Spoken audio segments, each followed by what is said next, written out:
manga protagonist is worse than vile. Worse than vile. And we've seen some vile anime protagonists on this channel. We've seen some vile antagonists. We've seen a lot of crazy stuff. And of course, this is by my boy, The Masked Man, one of my favorite creators on the platform. And I just want to jump right into this one. I want to just cut the fluff and go right in. The ideal family, a loving mother and father, a kind-hearted sister and a son who is the perfect student, destined to join the elite of Japanese society with his— And we have the cousin, the stupid-ass gooner. What a loser. intelligence.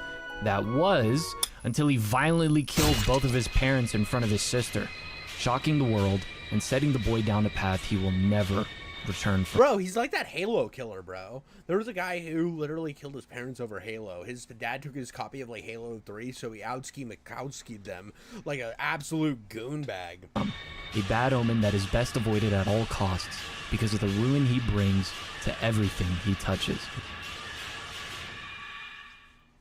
We all have martial arts and fighting series that we love dearly. Ippo, Holy Land, Baki. You know the list goes on. Ippo is way better than Baki. Baki, the old Baki was really good too, and like the new Baki's fine.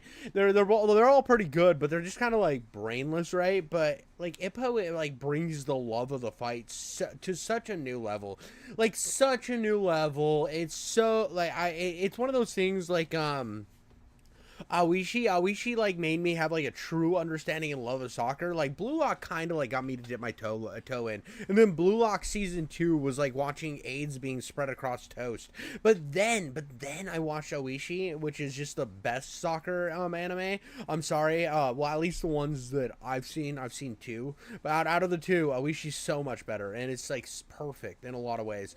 But when I look at like the comparison between like Baki, if you were like going to compare Baki and Ippo is just so much better. It gives you a true love and understanding of boxing. Stories that provide us with main characters that are relatively easy to root for, especially when faced with the ultimate. An even better one, and a better example to like stand up against Ippo, and I don't think it would be a fair stand up, but it would be kind of cool. Ippo's more like a biopic about a great boxer, right? It's more like the George Foreman movie, right? But then there's Megaloboxing. Megaloboxing is straight up a Rocky film. So it has two different styles of boxing movie, and both of those can live simultaneously next to each other without being compared. I really truly think that you get a different and great understanding from both of them without like using one to trash the other.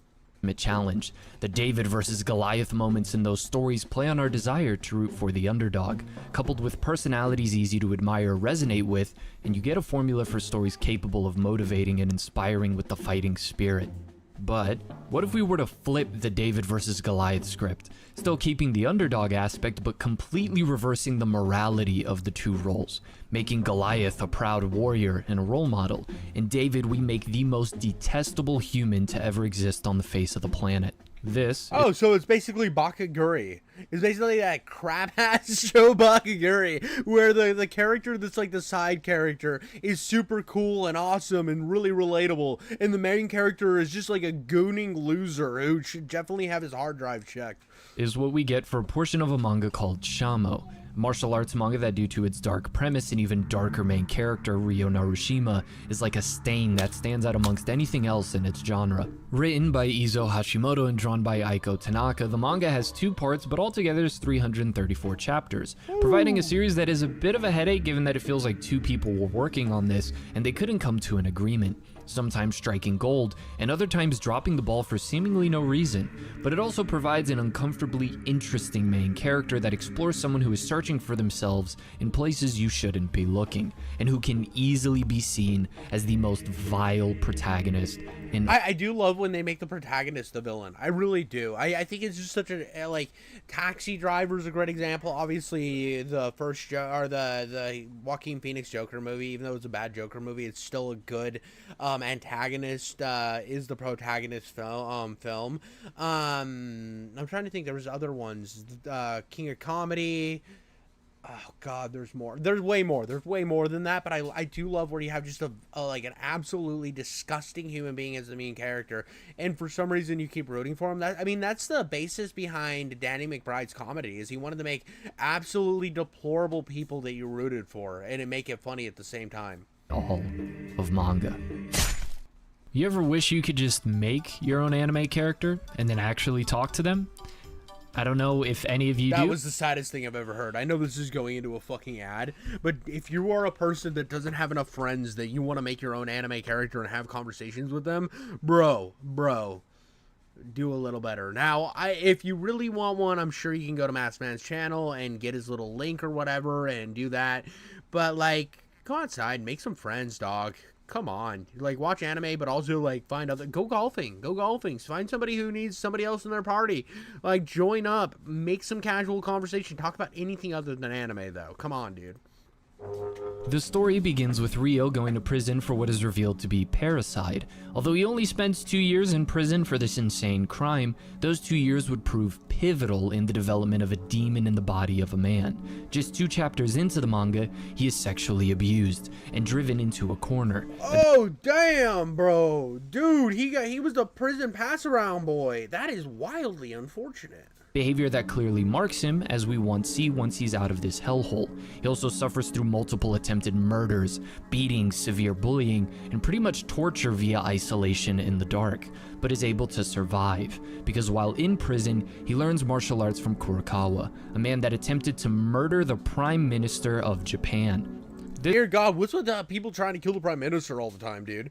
Like, Japan, leave your prime ministers alone for a bit, my dude. Like, come on, dude. We gotta, like, stop trying to kill them. This is one of the positive qualities of Rio that makes part of his character all the more tragic. His ability to learn due to his incredible intelligence and dedication to his craft makes me believe that he would have been successful in any field he pursued. However, the circumstances in which he learned martial arts comes from a place of survival. While others in the normal world might learn it for sport, to Rio this is a way to avoid death. Combat sports also brings out the true nature in people. There's no place to hide when everything is on the line. By the way, this is a great clip or whatever, but there's that clip from the Japanese guy and, oh God, I can't remember his name, Mustache Dude. Oh God, it'll come to me. If you know it, put it in chat and make sure to subscribe while you're down there.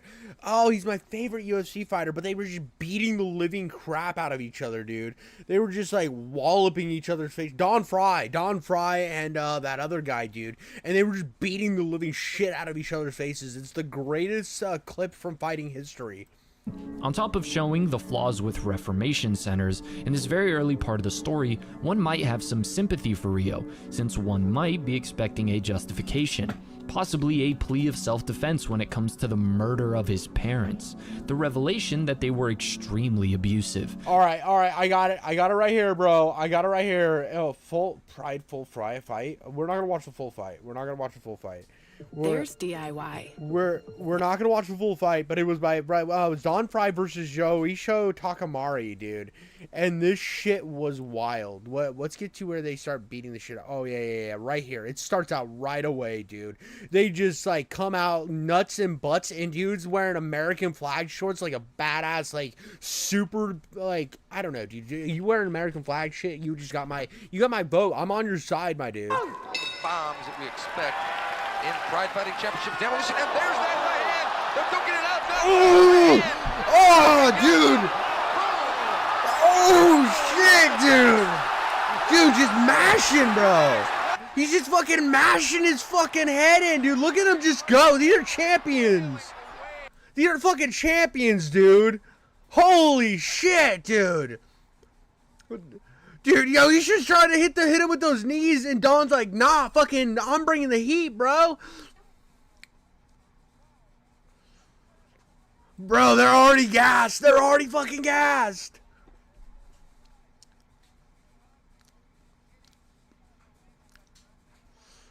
Oh, dude.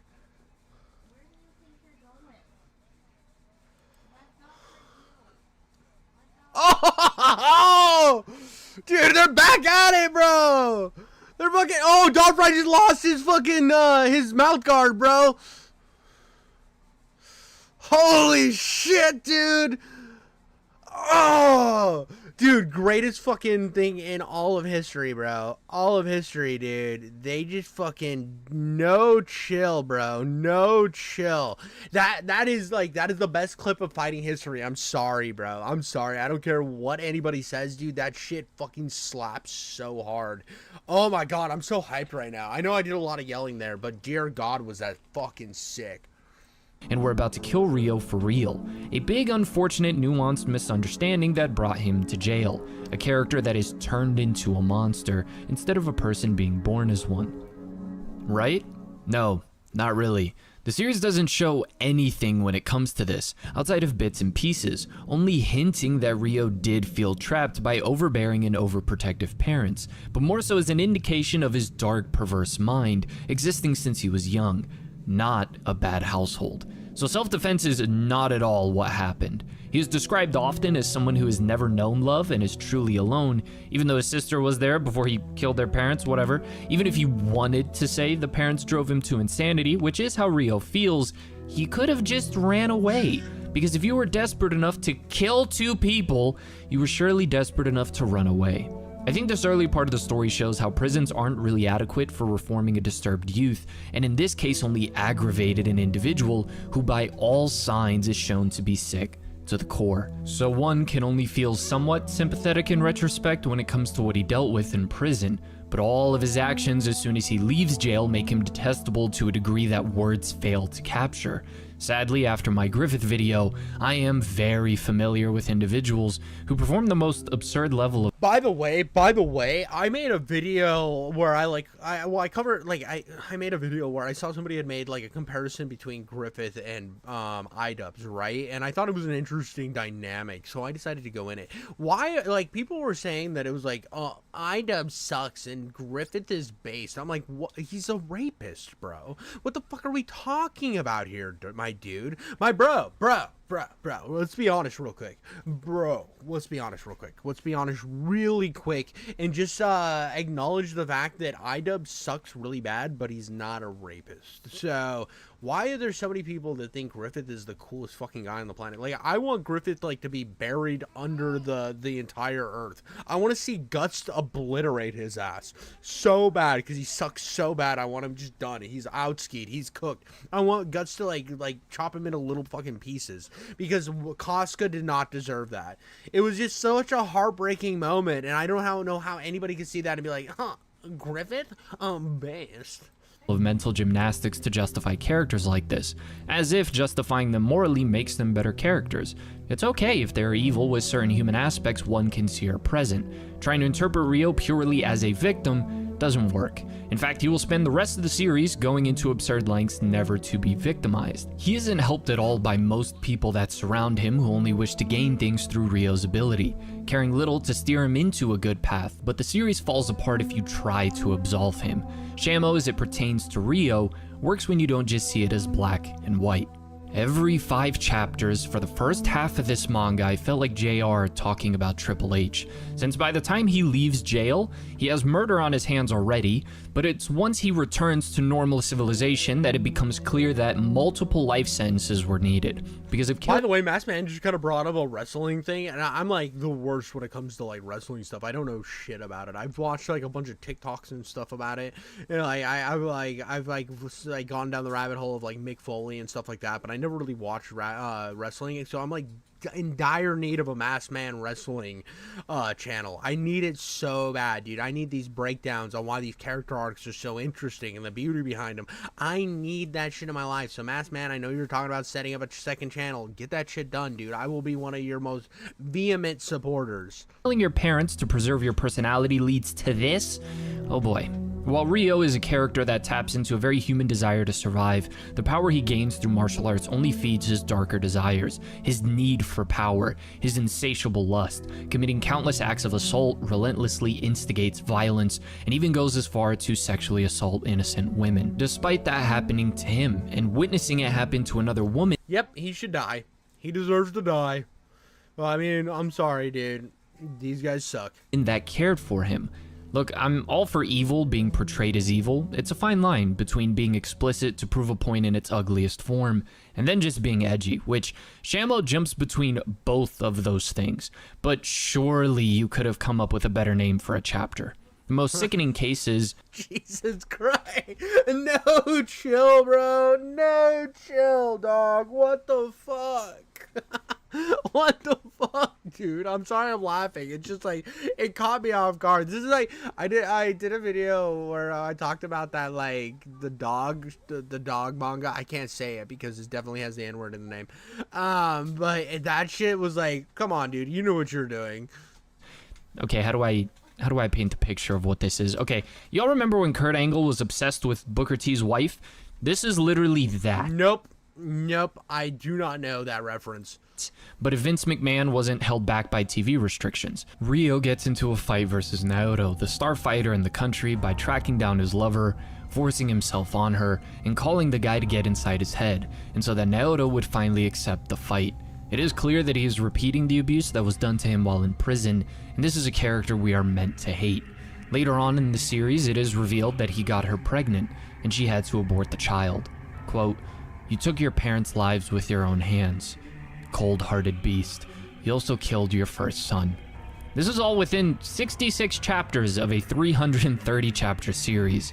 What makes Ryo odd is he does show care for his sister that he has been trying to find, and there are many characters in Oh my god, dude. This guy's a fucking monster, dude. He needs to be like shot and buried. Series that enable him for their own personal gain, adding to the discussion of human depravity, but also showing that Ryo is capable of introspection and self-awareness, making his actions all the more terrifying. Even though the story describes him and he is given every evil nickname under the sun, the ugly truth is Ryo is no devil.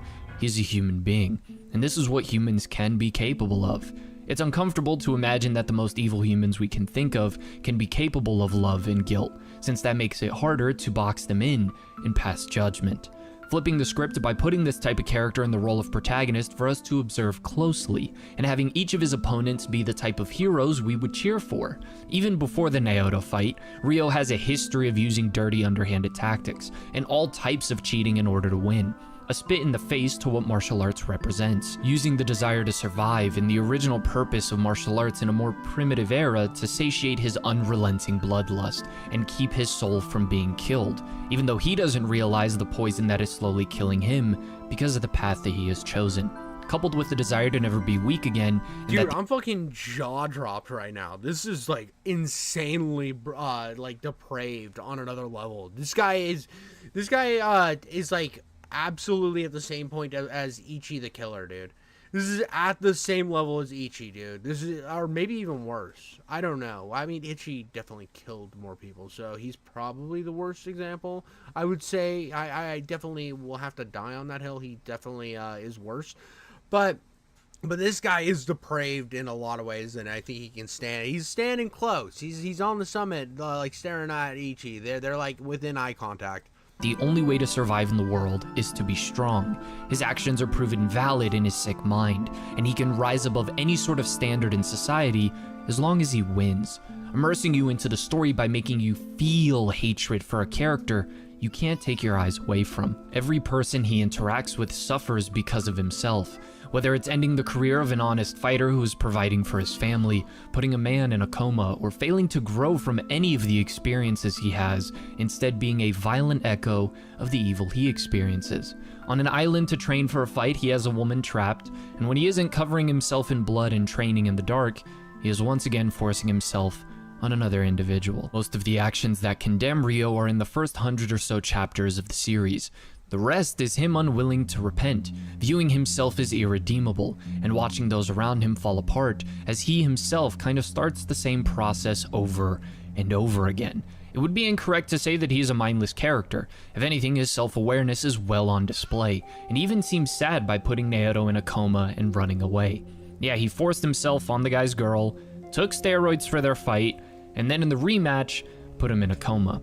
That part could be argued as accidental, and it was also a fight to the death, but interestingly enough, Ryo did not wish to kill Naoto. The arc after that is a strange one since it feels disconnected from the rest of the series, happening after the second fight between Ryo and Naoto and before his fight with Toma. But the beginning of this arc does put on display Ryo's desire to survive no matter what, embodying the name of the series itself, Shamo, meaning gamecock, a rooster bred for fighting, and taking part in these fights and becoming a male prostitute as a way to gain money, encountering an old man that trains him in chi and presents the idea to Ryo of living a peaceful life, something that feels like a legitimate possibility, especially when Ryo plays an instrument.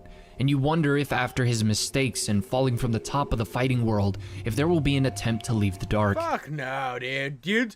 Dude's going to, like, turn, he's gonna fucking spin right back to his old ways. It's not that type of story, pal.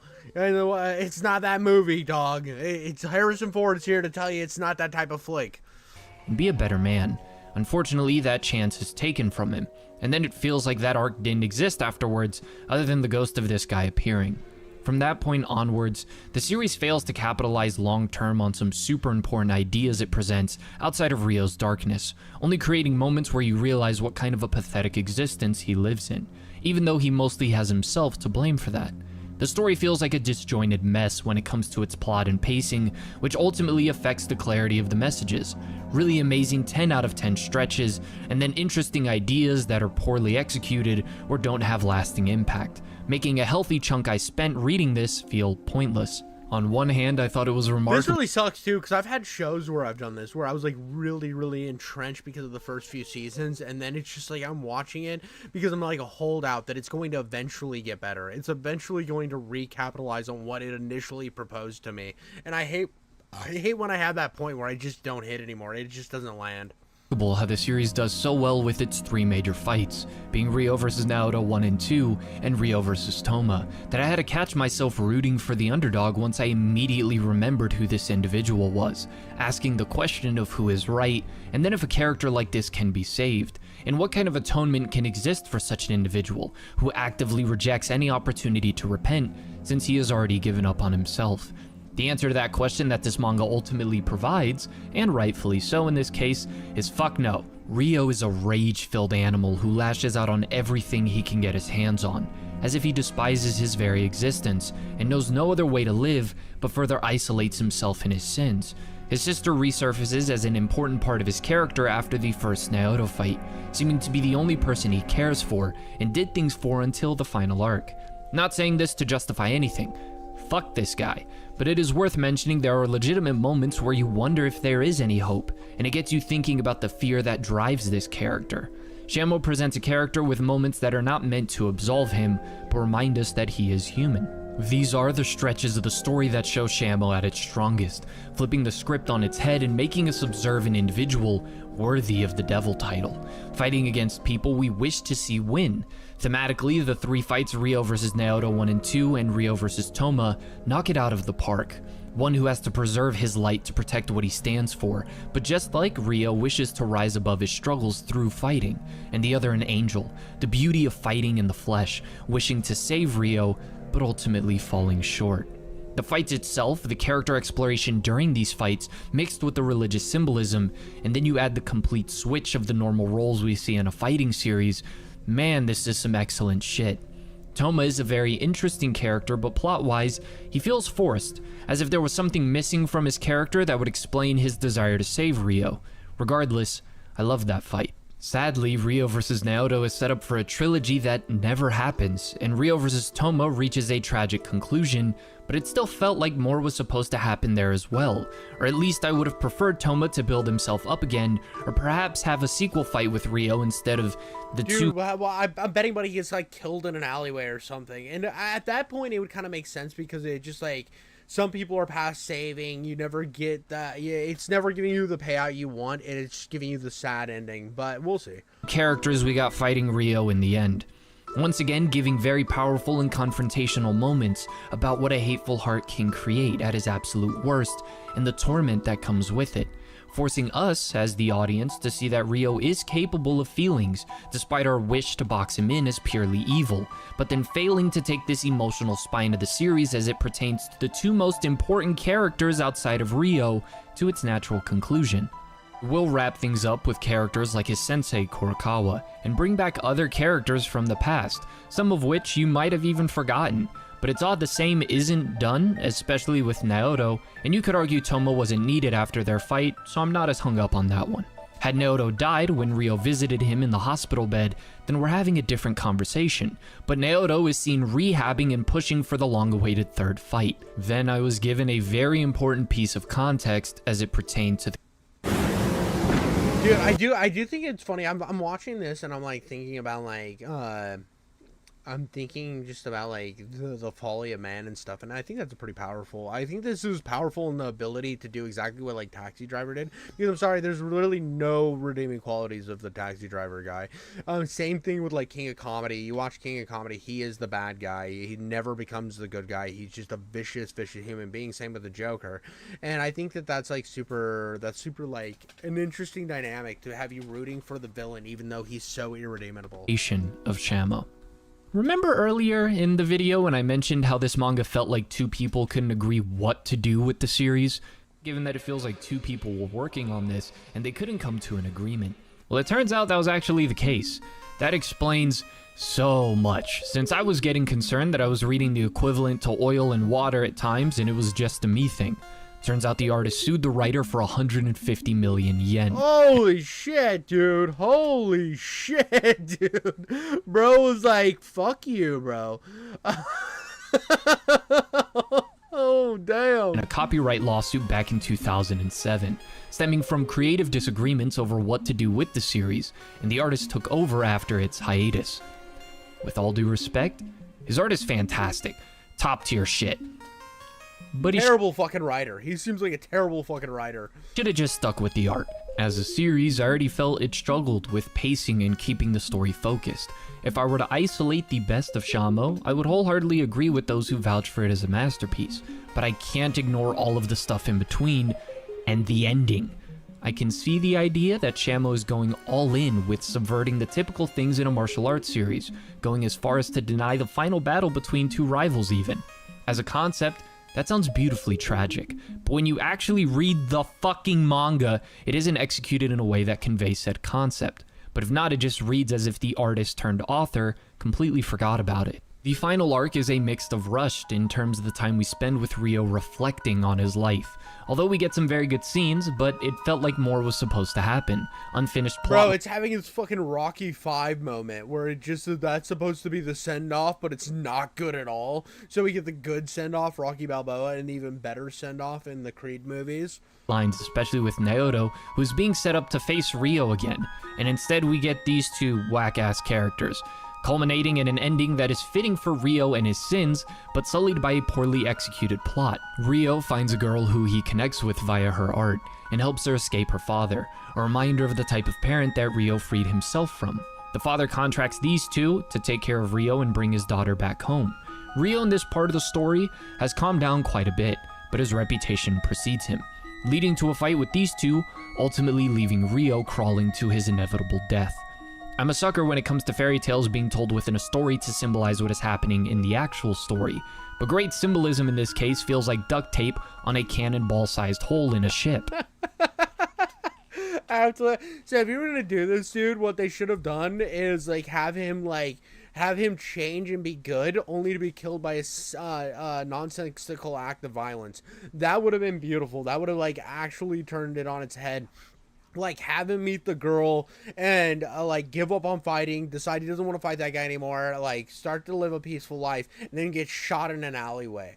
That would have been, like, a way more poetic, like, look, dude, you put all this violence out in the world, and even though you thought you moved past the violence never moves past you. There's always somebody else just as vicious out there. Or something like that. You could have something like that it could have meaning. It could build on. You can, like, create your own what you want that meaning to be, in regards to the context. But with this, it's just like, yeah, so they hire these two fucking guys, and they, like, beat the fuck out of him, and he dies. Shamo is a hit-or-miss manga, since I'm sure for some, the great moments of the series outweigh the lows, and I can appreciate what it addresses when it comes to evil, society as a whole, he who performs, and he who is on the receiving end. It shows the path of a character that breaks the norms of what fighting manga can do with the main character and how evil is presented often in manga. But being different is enough to get me interested, but that alone isn't enough to keep me satisfied with everything else, ultimately making Shamo more interesting in isolated stretches and as a discussion piece more than a series worth reading from the start to the end. He had me skeptical, then really had me, then lost me for a bit, but hey, you had me again, and then you fucking lost me just to have me for like the last 5 chapters. My feelings largely remain the same when I did the reread for this video. Again, the ending as it pertains to Rio when you ignore what caused it is a great scene. Finally, with the chance to live a life of atonement. Dude, it sucks so bad when you get to an end of something and it just doesn't feel like you had any payoff. So after you hit those big moments, you're like, oh, this is gonna be so good. And then it just is like up and down, up and down, up and down. But it's not like a steady, like straight line. It's just like, it's like watching a stock plummet until the company goes bankrupt.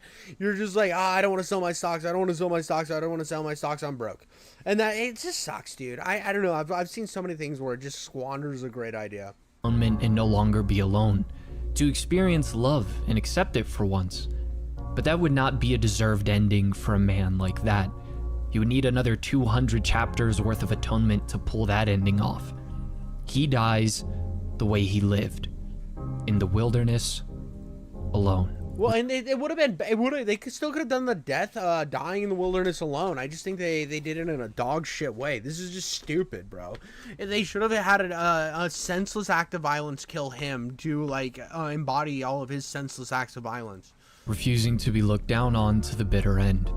He is no more than an ant crushed in the wild. A human who dove headfirst into his own darkness to find himself, but tragically, forgetting how easy it is to get lost in the dark. Really bold idea for a character in a series, ultimately hurt by a lack of clear and consistent direction. Still, a fitting end for one of, if not the most vile and evil main character in manga. That was incredible. This was an incredible video. I mean, of course, it's the Masked Man, so he's always doing incredible videos. But, like, it's just, like, I really have always liked that dynamic. And I think one of the best things I've ever, one of the best writers of this type of dynamic is Danny McBride and his comedies. Every single one of Danny McBride's type of comedies that he's written alongside of, I can't remember the producer of all those movies and the main writer of all those, that it works with Danny McBride. But when they create these characters, they always wanted it to be just somebody that was just so irredeemable, but for some reason you keep rooting for him because it's a comedy. And I love that style, and it's something that makes his stuff feel so fresh, at least so fresh in a world where comedy was dwindling, especially good comedies. I mean, even like Righteous Gemstones, I still think is one of the best comedy shows we've had in years and years. Now, I haven't seen the last 2 seasons, but I know the first 2 are incredible. So it's just one of those things that it's like, when I saw Eastbound and Down and Vice Principals and a lot of the movies that he's done, I just see that that's like, it's crazy how you can get me to root for somebody like Danny McBride's character. But that's all I got on that one, guys. It was absolutely incredible, absolutely interesting, and as always, the Masked Man knocked it out of the fucking park.